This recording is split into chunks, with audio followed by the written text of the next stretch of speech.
이 시간 우리 주보를 참고하실 때 여러분 앞에 제가 귀의 소식 전하도록 하겠습니다. 우리 교회를 방문하신 모든 분들 주님의 이름으로 환영합니다. 등록 원하신 분 말씀하시면 저희가 친절하게 도와드리도록 하겠습니다. 내일부터 일주일 동안 우리 전교인 새벽 기도회가 있습니다. 특별히 하나님 앞에 선 예배자라는 주제를 가지고 우리가 예배가 무엇일까, 또 어떻게 하면 예배를 잘 드릴 수 있을 것인가를 함께 고민하고 기도하고 또 하나님께 능력을 구하는 시간을 가지려 합니다. 그러니 시간을 내어서 이번 주는 우리가 적극적으로 함께 기도하시면 되겠고요.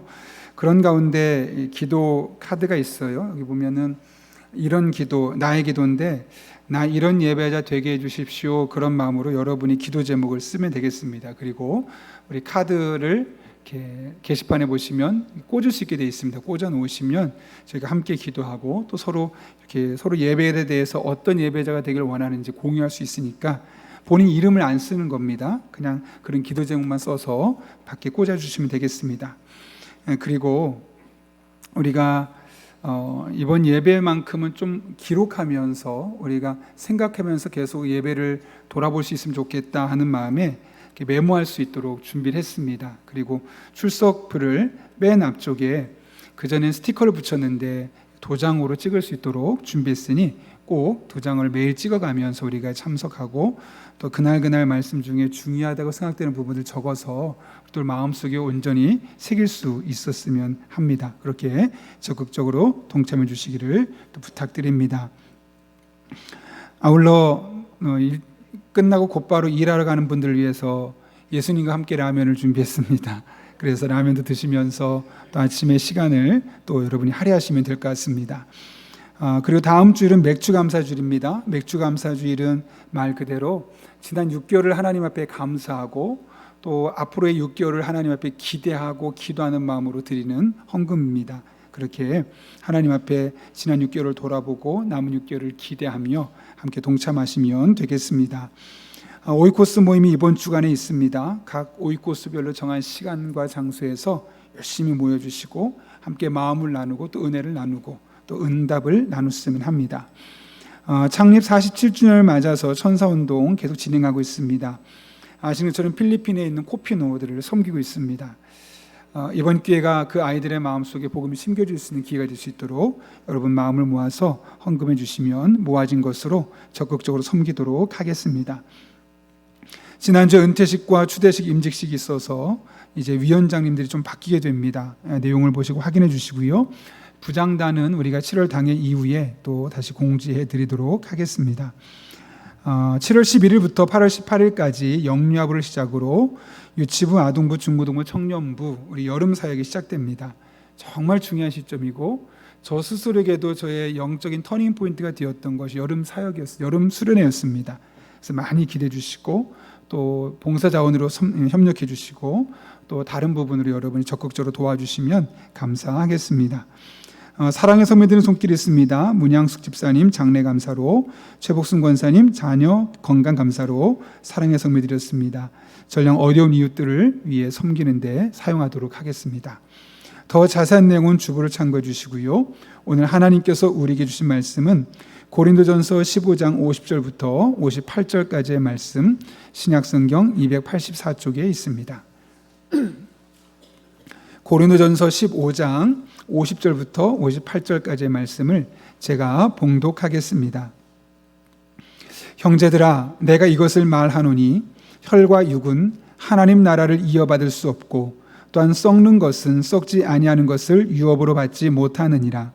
보라, 내가 너에게 비밀을 말하노니 우리가 다 잠잘 것이 아니요 마지막 나팔의 순식간에 홀연히 다 변화되리니 나팔 소리가 나매 죽은 자들이 썩지 아니할 것으로 다시 살아나고 우리도 변화되리라. 이 썩을 것이 반드시 썩지 아니할 것을 입겠고 이 죽을 것이 죽지 아니함을 입으리로다. 이 썩을 것이 썩지 아니함을 입고 이 죽을 것이 죽지 아니함을 입을 때에는 사망을 삼키고 이기리라고 기록된 말씀이 이루어지리라. 사망아, 너의 승리가 어디 있느냐? 사망아, 내가 쏘는 것이 어디 있느냐? 사망이 쏘는 것은 죄요, 죄의 권능은 율법이라.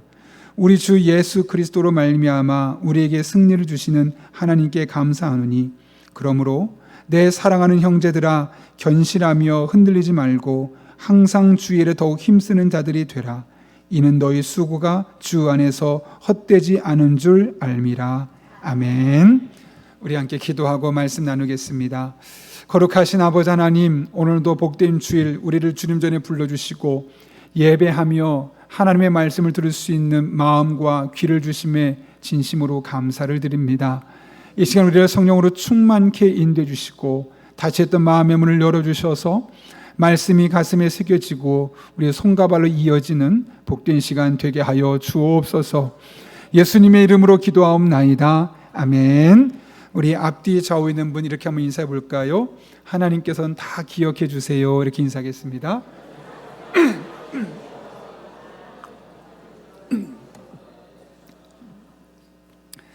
오늘 말씀 나누기 전에 잠깐 짧게 이야기하면, 우리 온라인으로 예배하는 성도들이 꽤 많습니다. 특별히 3부 예배는 온라인 성도로 들으시는 가정이 한 40가정 될 정도로 꽤 많습니다. 그래서 지금 온라인으로 보고 계신 분들 교회 예배 나오셔서 함께 교제하면서 예배 드렸으면 합니다.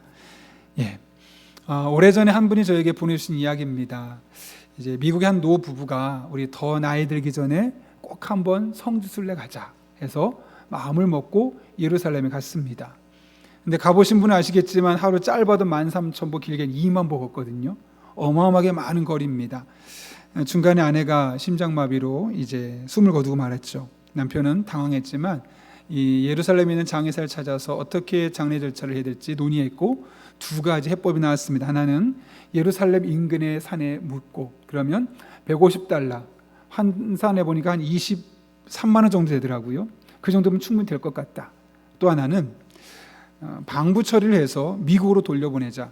그러면 한 $5,000 정도, 한 770만 원 정도 될 것 같은데 그렇게 하면 좋겠다. 둘 중에 뭘 하겠느냐라고 했더니 남편이 골똘히 고민하다가 내 아내의 시신을 고국인 미국으로 운구해 주십시오 라고 이야기를 했습니다.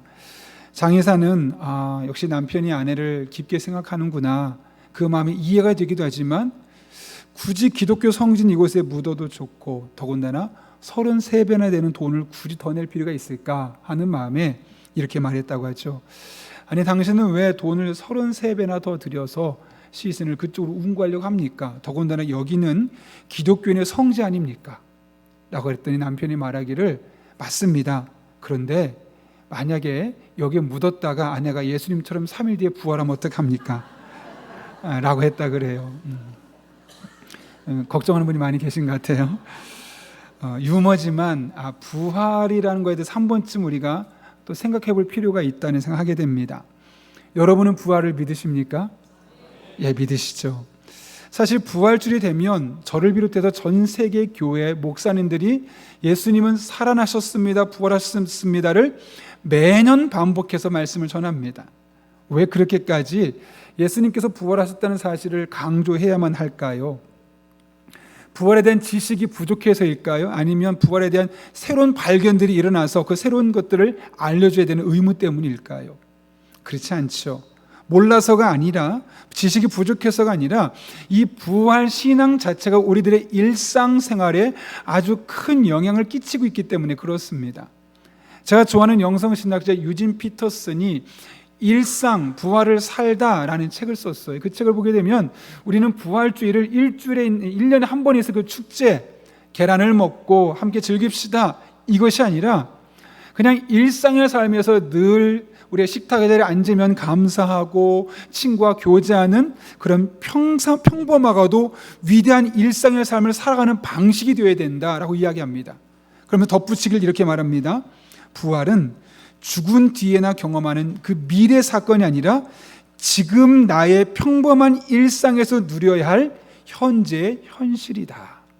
그러니까 이 부활신앙이라는 것을 죽고 난 이후에 누릴 것이 아니라 그 부활신앙을 가지고 있을 때 일상의 삶에서 우리가 누릴 것이 참 많다는 거죠. 그래서 일상에서 부활을 살자라는 취지로 일상 부활을 살다라는 책을 쓰게 되었던 겁니다.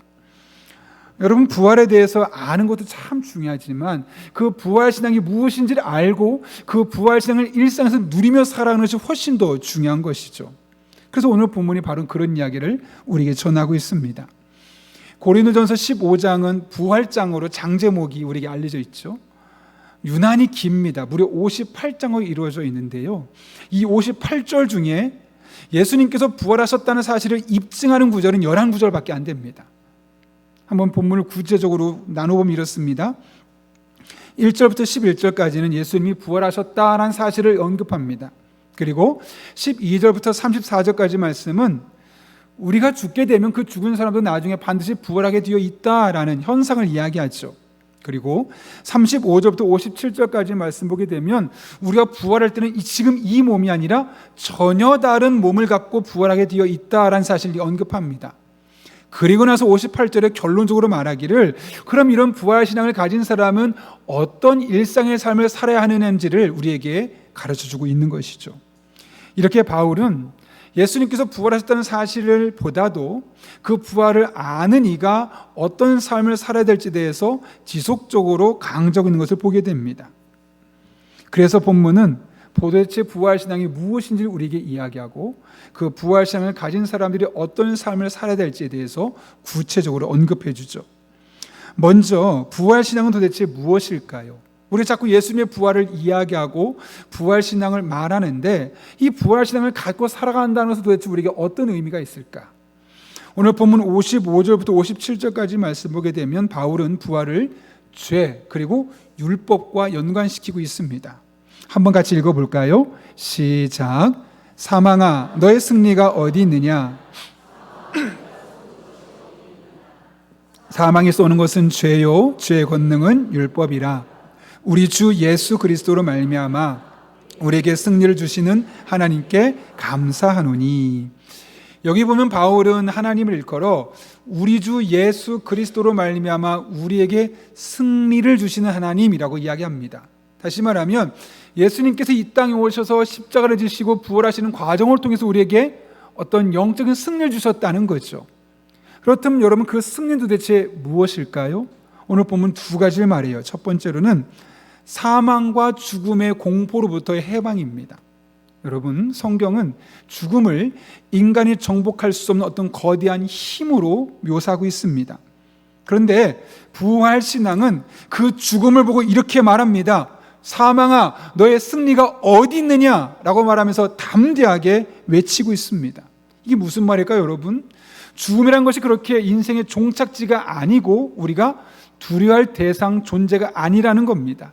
죽음은요 우리가 천국으로 가는 여정 중에 잠깐 거치는 과정에 불과할 뿐이라는 사실을 말씀하고 있는 겁니다. 그래서 죽음에 대해서 사망아 네가 무엇이냐 아주 이렇게 담대하게 말할 수 있었던 겁니다. 두 번째로 우리에게 주신 승리는 죄와 율법의 억압을 깨뜨리는 승리입니다. 바울은 율법을 통해서 사람이 내가 이 죄를 지었구나 자기의 죄를 인식한다고 생각했습니다. 문제는 이 죄 문제를 해결해야 되는데 우리 인간의 능력으로는 죄 문제를 해결할 수 없었다는 것이죠. 그래서 예수님께서 이 땅에 오셔서 우리 대신 십자가를 짊어지시고 죽어주시는 과정을 통해서 우리를 그렇게 괴롭혔던 그 율법의 요구들, 이거 해야 돼, 안 하면 죄야, 죄 사함은 죄의 값은 죽음이야, 이 율법의 요구들을 종식시켜 버렸다는 거예요. 완전히 성취해 버렸다는 거죠. 그래서 우리는 더 이상 구원을 얻기 위해서 많은 율법을 지키지 않아도 되고요, 죄를 지어도 회개하면 용서받는 그 권세 안에서 참된 자유를 누리게 되었다는 것이죠. 이게 바로 부활신앙입니다. 우리가 예수님의 십자가의 죽으심을 믿고 그분의 부활하심을 믿기 때문에 이와 같이 죽음의 권세에 대해서 두려워하지 않을 수 있게 되었고 또 죄와 구원에 대해서 두려움 없이 살아갈 수 있게 되었다는 겁니다. 이런 맥락에서 부활신앙을 본다면 부활신앙은 저 먼 미래에 우리가 죽고 난 이후에 누리는 것이 아니라 오늘을 살아가며 우리의 일상 속에서 느끼고 누릴 수 있는 수많은 신앙생활의 모습임을 우리는 확인할 수 있는 거죠.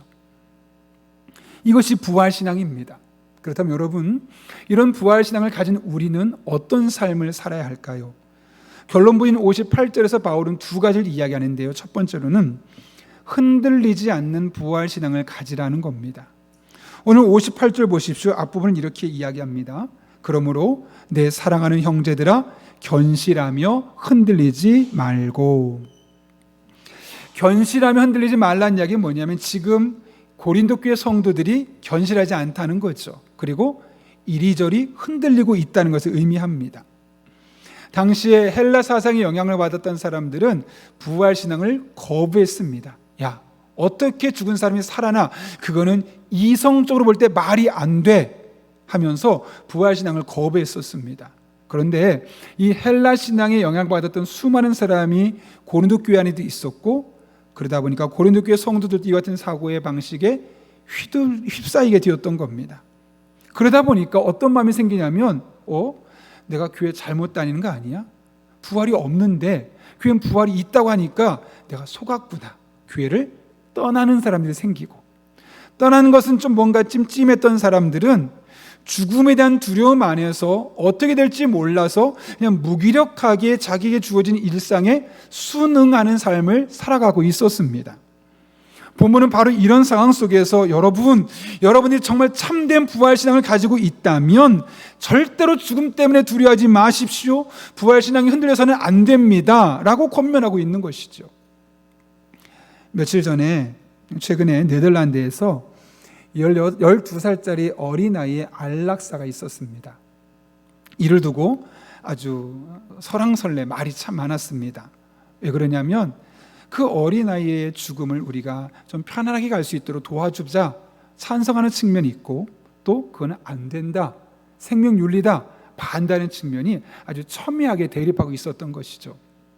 그때 이 안락사를 찬성하던 사람들 들고 있던 피켓이 있거든요. 이렇게 써 있어요. I don't fear death. 뭐냐면 나는 죽음은 두렵지 않다는 거예요. 그런데 뭐냐면 I fear dying. 죽어가는 건 두렵다는 거예요.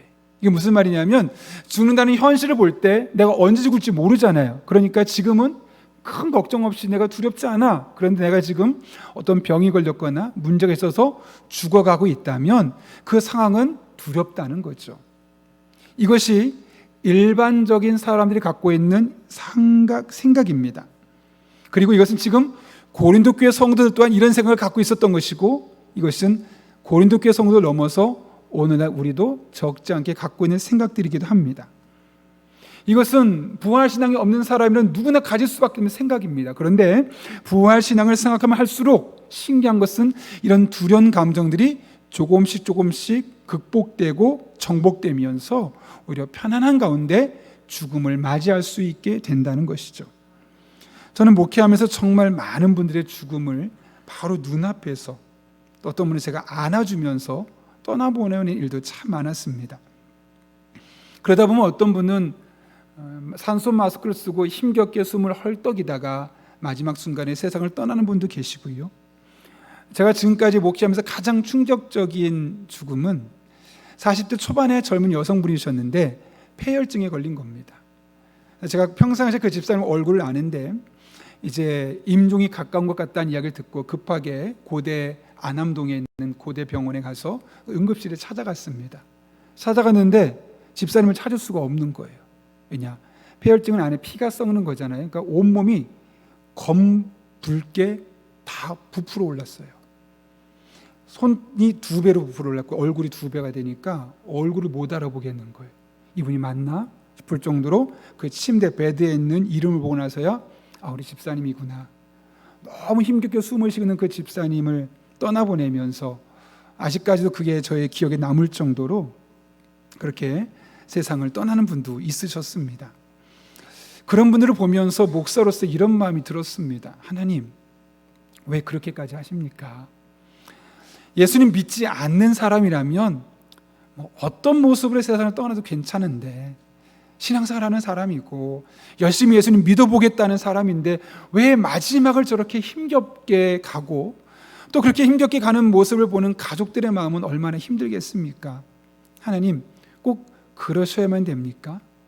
이해도 안 됐고, 사실 그렇게까지 하신 하나님이 조금 밉다?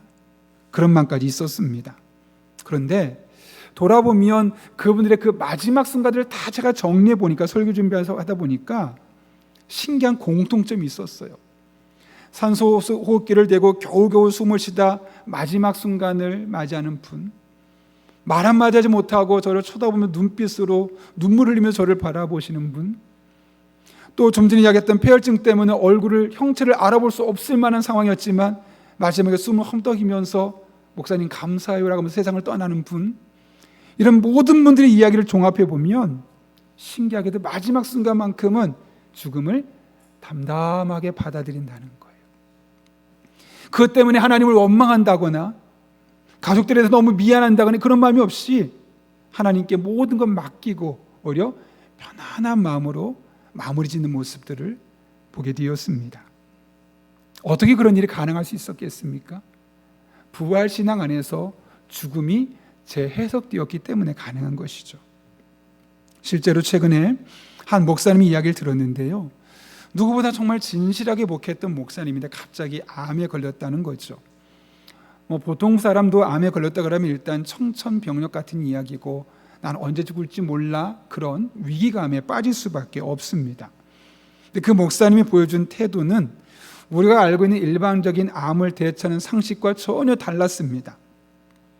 암 선고를 받았기 때문에 목사님은 결국 목회를 그만둘 수밖에 없었고, 목회를 그만두는 현장에서 성도님들에게 이렇게 이야기합니다. 암은 하나님이 내게 주신 퇴임 선물이고 최고의 배려라고. 그동안은 목회하느라 힘들었지 이제 좀 쉬어라. 그거 퇴임 선물입니다. 그러면서 이렇게 덧붙입니다. 만약 하나님께서 저를 어느 날 갑자기 심장마비로 데려가신다면 저는 저의 삶을 정리할 시간도 또 성도들과 아름다운 이별을 할 시간도 없을 것입니다. 그러나 암을 주셨다는 것은 내 인생의 마지막을 차분히 정리하고 하나님 앞에 설 수 있도록 시간을 주신 하나님의 깊은 배려입니다. 여러분, 이 목사님이 특별한 분이라 이렇게 말할 수 있었을까요? 그렇지 않죠. 사실 그분도 우리와 똑같은 몸을 갖고 있는, 동일한 성정을 가지고 있는 나약하게 이를 데 없는 인간에 불과합니다. 그런데도 불구하고 암이라는 죽음의 사자 앞에서 담담하게 받아들일 수 있었던 것, 아니 암을 하나님께서 너 그동안 고생했다, 이젠 좀 쉬어라 라고 말하는 퇴임 선물로 받아들이고 하나님의 배려로 생각할 수 있었던 것, 그것은 그 순간 암이라는 질병을 보고 죽음이라는 절망적인 상황을 본 것이 아니라 부활의 신앙으로 암을 내다보고 부활의 신앙으로 죽음을 내다볼 수 있었기 때문에 가능한 모습이었던 것이죠. 이처럼 확실한 부활신앙은 우리의 현재 삶의 용기를 불어넣어주고 우리들의 절망적인 상황을 바라보는 이 시각을 180도 다르게 볼 수 있게 만들어줍니다. 그래서 우리들의 삶에 시시때때로 다양한 모습으로 다가오는 시련을 굴복하지 않도록 만들어주실 뿐만 아니라 아무리 절망적이어도 희망을 말하게 되는 것이고, 그 속에서도 하나님의 일하심과 하나님의 동행하심을 느낄 수밖에 없는 것이죠. 그래서 우리가 볼 땐 이해가 안 되지만 편안하게 그 시간을 받아들일 수 있는 겁니다. 바라기는 오늘 이 말씀 앞에서 우리 한 분 한 분에게 이 부활신앙이 분명하게 각인될 수 있기를 바랍니다. 그래서 어떤 두려움, 심지어 죽음 앞에 서 있다 할지라도 흔들리지 않는 믿음으로 내게 주어진 마무리를, 인생을 마무리하고 끝까지 믿음으로 하나님 붙들고 살아가는 저 여러분 될 수 있기를 예수님의 이름으로 축원합니다. 예수님의 부활을 믿는 자로서 두 번째로 우리들은 주의 일에 더욱 힘쓰는 자들이 되어야 합니다. 오늘 58절 말씀 전체를 한번 읽어볼까요? 같이 읽습니다. 시작. 그러므로 내 사랑하는 형제들아,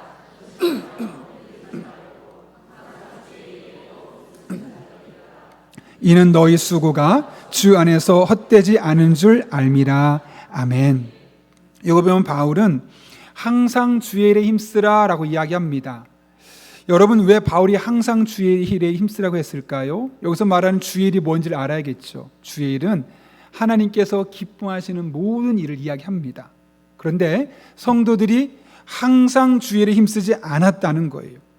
이 말은 뭐냐면 아예 주의 일을 하지 않았다는 게 아니라 기복이 있었다는 거예요. 언제는 했는데 지금은 그 일을 하지 않고 있었다는 거죠.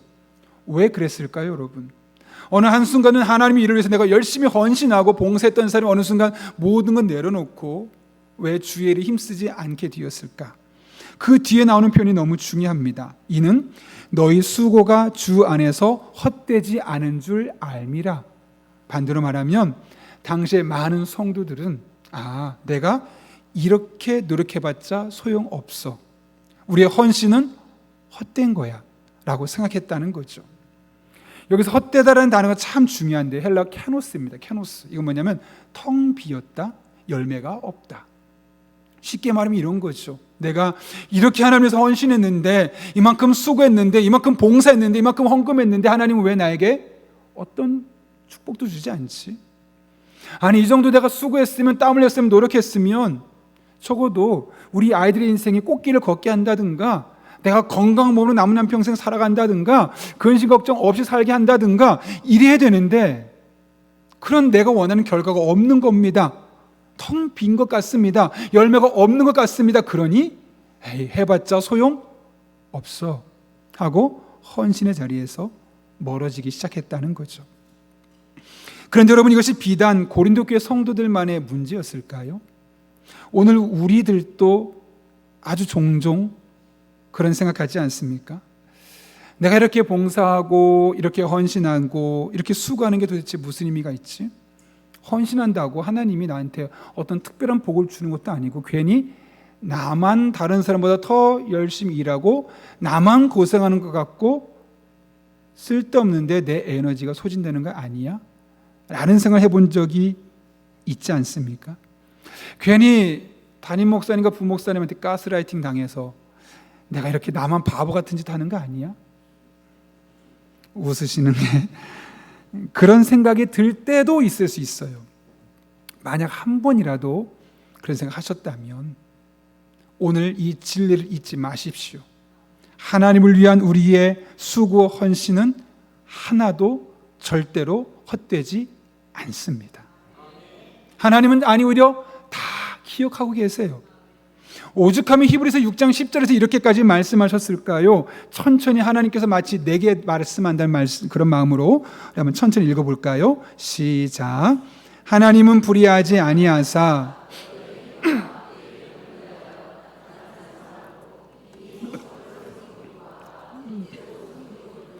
잊어버리지 아니하시느니라. 아멘. 하나님은 절대로 잊어버리지 않으세요. 여러분들이 과거에 하나님을 위해 하셨던 그 아주 자그마한 일 절대로 잃어버리지 않으세요. 그리고 지금 하고 있는 이 일, 이 봉사 헌신 수고 하나님은 다 기억하고 계시다는 거예요. 그리고 반드시 갚아주시지요. 최근에 제가 며칠 전에 그 연예인이죠, 박시은, 진태현 부부, 크리스천 부부잖아요. 이 부부가 유튜브 제목을 아주 흥미롭게 쓴 게 있어서 도대체 무슨 내용일까 궁금해서 살펴보게 되었는데, 제목이 뭐냐면 왜 손해를 보는가 라는 제목입니다.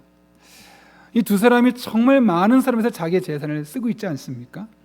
때로는 학비가 어려운 사람에서 자기의 돈을 들여서 학비를 내주기도 하고요, 또 심지어는 음식 같은 것들을 어떤 기관에 기부하기도 하고요, 입양을 하기도 하고요, 다양한 모습으로 자신들이 가진 소유와 시간을 들여서 엄청나게 많은 삶을 쓰고 있습니다. 더군다나 힘들고 지친 사람이 있으면 언제든 자기 집으로 초청해서 함께 먹고 마시고 대화하다가 잠을 재우고 보내고, 얼마나 많은 돈이 들어가겠어요? 얼마나 많은 시간과 에너지가 빠지겠어요? 그러니까 사람들이 말합니다. 야, 뭐 굳이 그렇게까지 하냐? 바보 같다. 그러니까 어느 정도 돕는 건 이해가 되고 어느 정도 섬기는 건 이해가 되는데 굳이 그렇게까지 할 필요가 있느냐라고 주변에 가까운 사람이 늘 그렇게 이야기한다는 거예요. 그런데 두 사람 그게 너무 기쁘대요.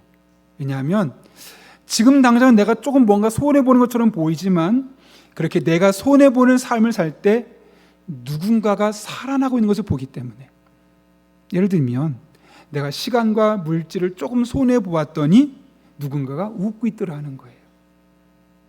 내 물질과 내 시간이 그 사람에 투입될 때 그 사람이 웃고 있는 겁니다.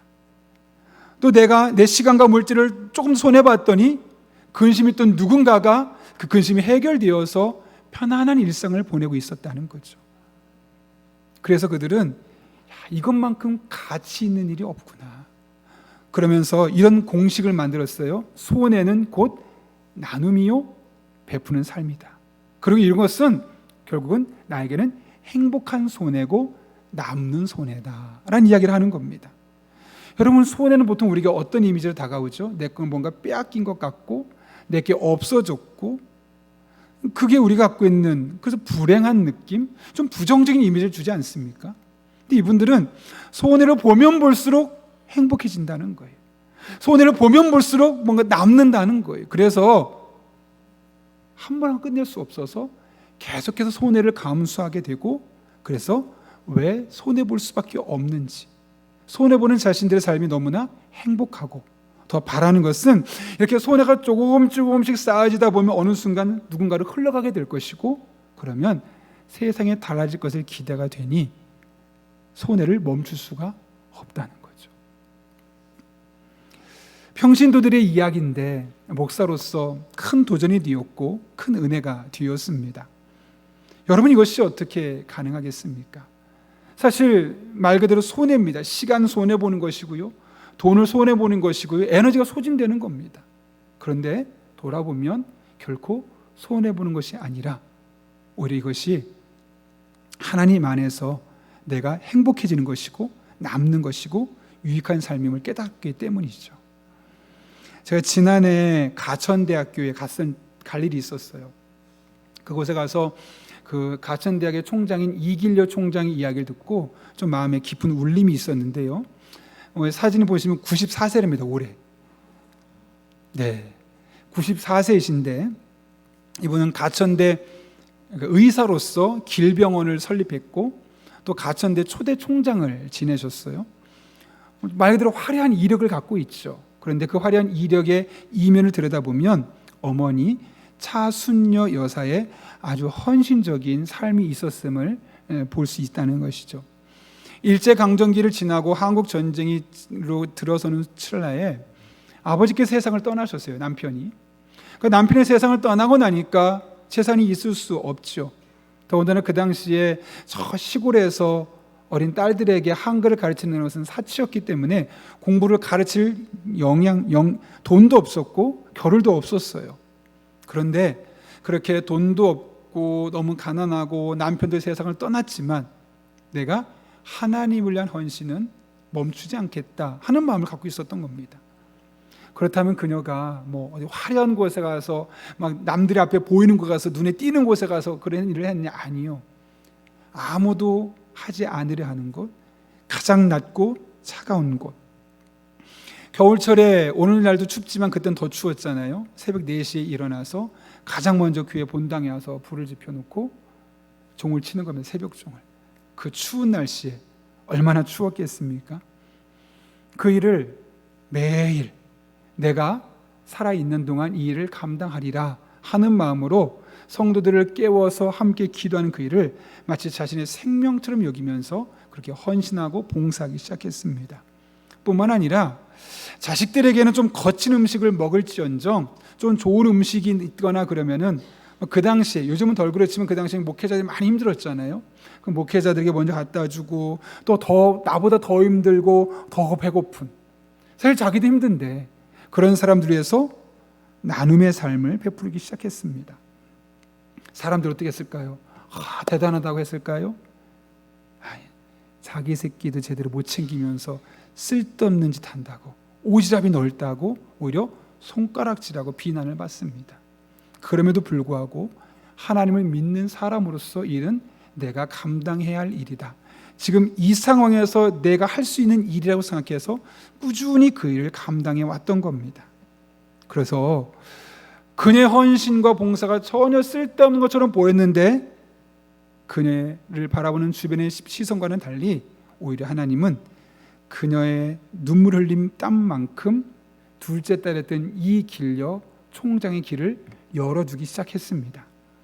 영어를 한마디도 못했거든요. 근데 미국 유학이 시작이 된 거예요.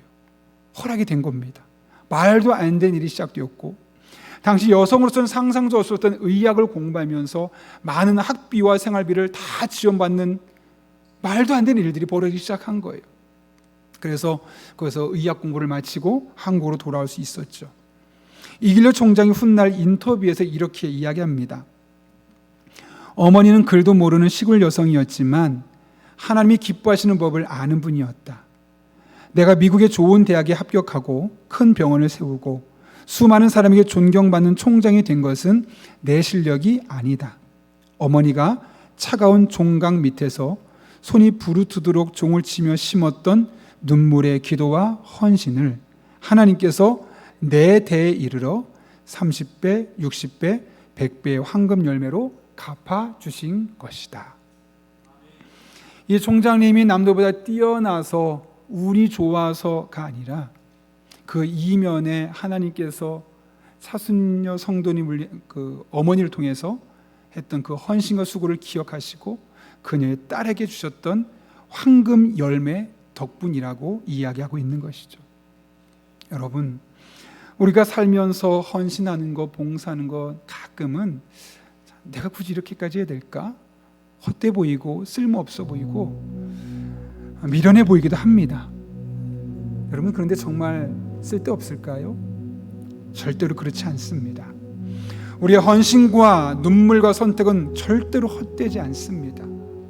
우리가 보기에는 텅 비어 보이고 열매가 없어 보이지만 하나님을 위해서 했던 모든 일은 다 의미 있고 하나님께서 기억하십니다. 그러니 당장 눈앞에 열매가 안 보여도, 사람들이 몰라줘도, 내 삶이 실패한 것처럼 보여도 주님을 위해 드린 그 수고 헌신을 헛되지 않다는 사실을 잊지 마시기 바랍니다. 물론 사람들이 잊어버립니다. 목사인 저도 당연히 까먹을 겁니다. 그런데 하나님은 단 한 번의 헌신도 잊지 않으시고요, 아무리 작아 보이는 헌신도 결코 잊지 않으십니다. 그래서 사도 바울은 자신 있게 이렇게 말할 수 있었죠. 그러므로 내 사랑하는 형제들아, 견실하며 흔들리지 말고 항상 주의 일에 더욱 힘쓰는 자들이 되라. 이는 너희 수고가 주 안에서 헛되지 않은 줄 알미라. 제가 그 믿음을 가지고 여러분에게 권면합니다. 그러므로 나의 사랑하는 성도님들이여, 견실하며 흔들리지 말고 항상 주의 일에 더욱 힘쓰는 자들이 되십시오. 여러분의 수고는 절대로 헛되지 않습니다. 이런 은혜가 우리 세대에는 경험되지 않을 수 있어요. 그런 하나님은 기억하셔서 우리는 다음 때에서라도 반드시 30배, 60배, 100배 황금 열매로 갚아 주실 것입니다. 그런 은혜가 저 여러분의 삶 가운데 날마다 경험될 수 있기를 예수님의 이름으로 축복합니다. 우리 이런 마음을 가지고 하나님 앞에 헌신하며 찬양하면 좋겠어요. 주님께서 이 땅에 다시 오는 그날까지 제가 상황이 어떠한지와 상관없이, 내 건강이 어떠한지와 상관없이 하나님께서 헌신하며 나아가겠습니다. 우리 그런 믿음의 고백으로 함께 찬양하겠습니다. 주님 다시 오실 때까지, 주님 다시 오실 때까지 나는 이 길을 가리라. 좁은 문, 좁은 길, 나의 십자가, 나의 가는 이 길 끝에서, 나의 가는 이 주님께서 우리를 기다리고 계십니다. 주목하고 계십니다. 주님을 보리, 그분께서 우리를 안아주시고 맞아주실 것입니다. 영광의 내 주님, 나를 맞아주시. 주님 다시 오실 때까지, 주님 다시 오실 때까지 나는 일어나 달려 달려가리라. 주의 영광 온 땅 덮을 때 나는 일어나 너를 가리. 내 사모하는 주님 온 세상 구주시라. 내 사모하는 주님 영광의 왕이. 우리 처음부터 한번 찬양합니다. 주님 나오실 때까지. 주님 다시 오실 때 사명을 알고 이 길을 걸어가겠습니다. 주님 우리를 붙들어 주시고 인도하여 주시옵소서. 좁은 길 나의 십자가 질 아멘. 나의 가는 이 길 끝에서 나는 주님을 보리라. 영광의 내 주님 나를 맞아주시. 주님 다시 오실 때까지 나는 일어나 달려가리라. 주의 영광 온 땅 덮을 때 나는 일어나 노래하리. 내 사모하는 주님 온 세상 구주시라. 내 사모하는 주님 영광의 왕이. 내 사모하는 주님 내 사모하는 주님 온 세상 구주가 되십니다. 그분 앞에 선포하며 사망하며 내 소망을 한 번 더 찬양합니다. 내 사모하는 주님 영광의 내 사모하는 주님 내 사모하는 주님 온 세상 구주시라. 내 사모하는 주님 영광의 왕이시라. 마라나타 마라나타 하면 주 예수여 오시오.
우리 시간 한번 기도하실 때 말씀 붙들고 기도합니다.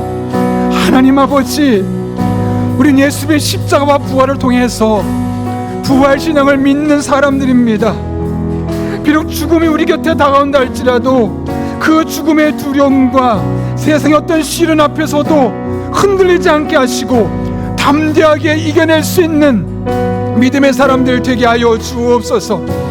당장 눈앞에 열매가 없어 보인다 할지라도 우리의 수고 헌신을 결코 잊지 않으신 하나님을 신뢰하며 날마다 주의 일에 더욱 힘쓰는 복된 성도들에게 도와주시옵고, 그것을 기억하신 하나님께서 우리의 당대가 아니라면 우리의 다음 때라도 30배 60배 황금의 열매로 갚아 주옵소서. 이 같은 기도 좀 가지고 하나님 도우심을 구하며 함께 1, 2분 정도입니다. 사모하는 마음으로 기도하겠습니다. 살아계신 아버지 하나님, 우리는 부활을 약속받은 자들입니다. 예수의 십자가를 통해서 부활을 통해서 이미 부활을 약속받은 자들로서 이 땅에서 일상에 살면서 부활을 살아가는 사람들 되게 하여 주옵소서.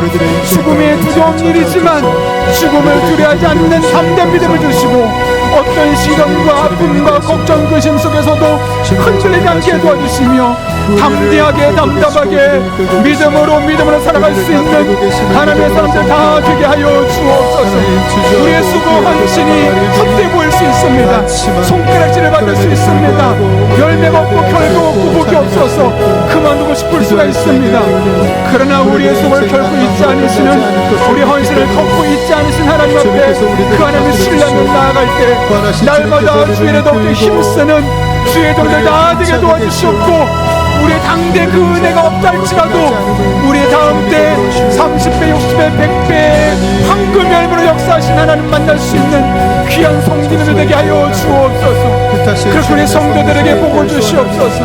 우리 성도들을 붙잡아 주시고 우리 성도들의 일상의 삶 가운데 하나님 도우심이 날마다 순간마다 경험될 수 있도록 은총을 다하여 주옵소서.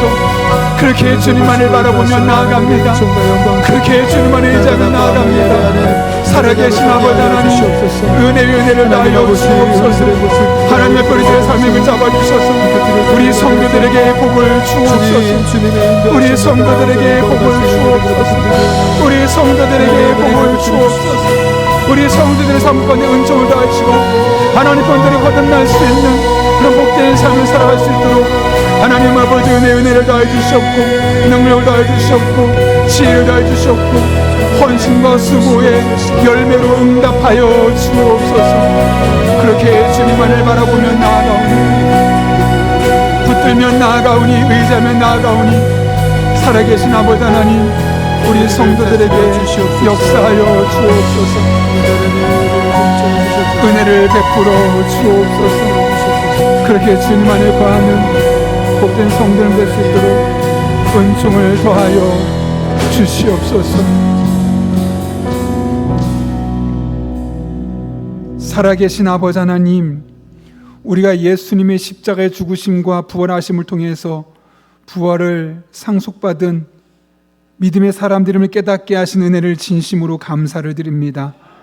부활 신앙이 부활 주일에만 기억되는 신앙이 아니라 우리의 일상에서 부활을 살아낼 수 있는 그런 역동적인 현재적인 신앙이 되게 하여 주셔서 어떤 죽음과 어떤 시련 앞에서도 결코 우리의 믿음이 흔들리지 않게 하시고 담대하게 담담하게 선포하며 이겨낼 수 있는 주의 종들 다 되게 하여 주옵소서. 우리의 수고 헌신을 보고 누군가는 헛되다고 쓸모없다고 말할 수 있지만 당장 눈앞에 열매가 보이지 않더라도 우리의 수고 헌신을 결코 잊지 않으신 하나님을 신뢰하며 날마다 주일에 더욱 힘쓰는 복된 성도님들 되게 하여 주옵소서. 그럴 때 이 모든 헌신을 기억하실 뿐만 아니라 우리의 당대를 넘어 다음 때까지 30배, 60배, 100배 황금의 열매를 거두게 하시는 하나님의 놀라운 은총이 용인영락의 모든 성도들의 삶에 구체적으로 실제적으로 경험되게 하여 주옵소서. 예수님의 이름으로 기도하옵나이다. 아멘.